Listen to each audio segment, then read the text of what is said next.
Divide using synthetic division.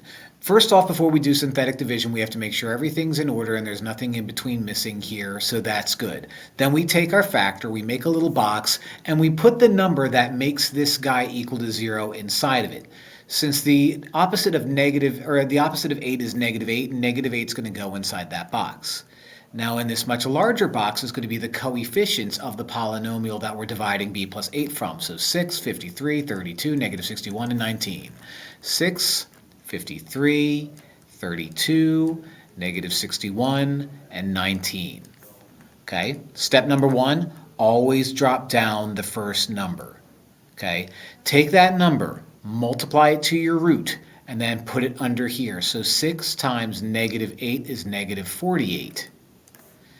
You add these two numbers up, which is going to be 5 in this case, and repeat. 5 times -8 is -40. 32 plus -40 is -8. -8 times -8 is +64. -61 plus 64 is +3.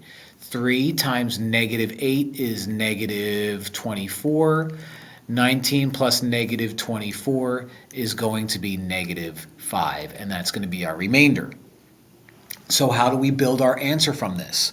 Well, you go from the right side of the non-remainder numbers and start attaching your variables that we used. We used b. So for 3, attach nothing. That was positive. For -8, attach a b.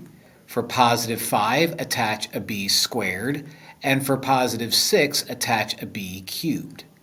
Now this remainder is going to be whatever our factor is as a denominator, and then we add that remainder to it. So instead of saying plus -5, I'm just going to say -5 because it looks better.